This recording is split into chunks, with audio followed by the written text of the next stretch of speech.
financed your new hover car. To make your first loan payment, stand still for a retina scan. Your retina is not registering. And you don't have a micro implant either. You must be from the past. Well, then you probably want to use one of these antique payment methods. But that's okay. Payment methods are always evolving. From barter, to cash, to checks, and to electronic transactions. All these payment methods were available in the early 21st century and are still available today in 2020.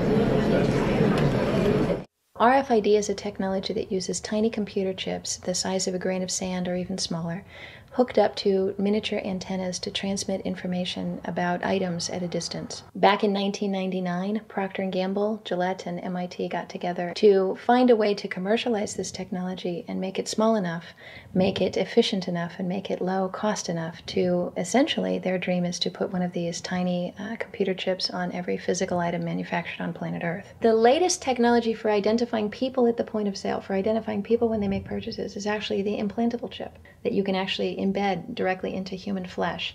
It's a tiny glass capsule about the size of a grain of rice. It contains an RFID computer chip with a coiled antenna, and it can transmit information also at a distance.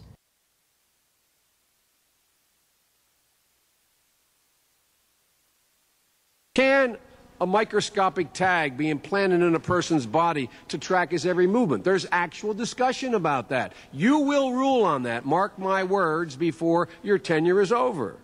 Homeland Security folks, the Department of Defense, and others have expressed an interest in being able to more closely monitor the U.S. populace. And one way to do that, of course, would be being able to determine who buys what and where they take those things.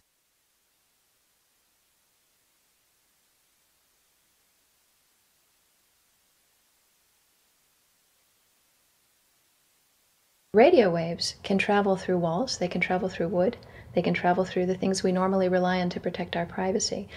For example, your purse, your backpack, your pocket, anything you're wearing or carrying. Kraft Philadelphia cream cheese has been tagged with RFID and sold to consumers, as have Mach 3 razor products and other Gillette razor products, without the knowledge of the consumer. One of the tiny chips could actually even be the dot on the letter I on the back of the fine print on a package that you purchased. They were talking about having reader devices in every airport, on every bus, on every train, on every port, on every dock. One of the most worrisome applications of RFID are proposals to put them into cash, meaning that you would be able to track every banknote, where it had been, who it had been issued to, and create, in essence, an audit trail. That would essentially take away the anonymity of cash that we now enjoy today. Once everything you do is tied down to a single number and there is no longer the ability to pay with cash, then all it takes to render you a non-citizen is to simply turn that chip off. You will no longer be able to really participate in any function in society, including buy food. So through the implementation of the Federal Reserve System, the American citizen has gone from being a private individual who had real money, gold, in his possession, that was private, to a citizen who has no privacy because all money is now being digitized. They can deduct whatever amount of money they want out of your digits whenever they want. They can trace you whenever they want. You'll be at their mercy. God forbid we allow this to happen in America. This is absolutely Orwellian. I mean, it's talking about Big Brother looking over your shoulder at absolutely everything you do, every purchase you make, every place you go, every company you interact with. All of that would be reported back potentially to the government. I met Rockefeller through a female attorney I knew who called me up one day and said, one of the Rockefellers would like to meet you. I had made a video called Mad as Hell, and he'd seen the video and wanted to meet me and knew I was running for governor of Nevada. So sure, I'd love to meet him. And I met him, and I liked him, and he was a very, very smart man. And we used to talk and share ideas and thoughts. And he's the one who told me 11 months before 9/11 ever happened that there was going to be an event.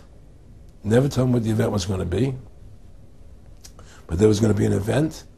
And out of that event, we were going to invade Afghanistan to run pipelines from the Caspian Sea. We were going to invade Iraq, to take over the oil fields, establish a base in the Middle East, and make it all part of the New World Order. And we'd go after Chavez in Venezuela. And sure enough, later, 9/11 happened, and I remember he was telling me how how you're gonna see soldiers looking in caves for people in Afghanistan and Pakistan and all these places, and there's going to be this war on terror, which is no real enemy, and the whole thing is a giant hoax, but it's a way for the government to take over the American people. He told you it was going to be a hoax. Oh yeah, there's no question. He says there's going to be war on terror, and he's just laughing. There's no who are we fighting? I mean, why do you think 9/11 happened, and then nothing's happened since then? Do you think that our security is so great here that these people who pulled off 9/11, who were able to, can't knock down another plane? Come on, it's ridiculous. 9/11 was done by people in our own government and our own banking system to perpetuate the fear of the American people into subordinating themselves to anything the government wants them to do.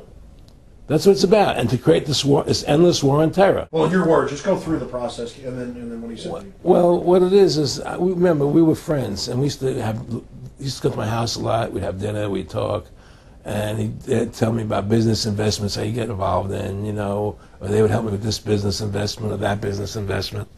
And was I interested in joining the Council on Foreign Relations? I would have to get a letter to join them, but was I interested in that? And just stuff, leading you on. And I used to say to him that I never really did that because that wasn't where I was coming from. As much as I like you, Nick, your ways and my ways we're on the opposite side of the fence. I don't believe in enslaving people. And he would come back with, "Oh, I do." Or? Well, it would be more like it's better for them. Well, it's more like how do I put it? It was like, what do you care about them? What do you care about those people? What difference does it make to you? Take care of your own life. Do the best you can for you and your family. What do the rest of the people mean to you? They don't mean anything to you. They're just serfs. They're just people. It was just a lack of caring, and that's just not who I was. It was just sort of like cold, it was just like cold, and I used to say to him, what's the point of all this? You have all the money in the world you need. You have all the power you need. What's the point? What's the end goal? And he said the end goal is to get everybody chipped, to control the whole society, to have the bankers, the elite people, the bankers and some governor controlling the world. And I said, do all the people in the Council on Foreign Relations believe this way you do? He said, no. Most of them believe they're doing the right thing. A lot of them believe it's better off being socialistic. We have to convince people that socialism is really capitalism.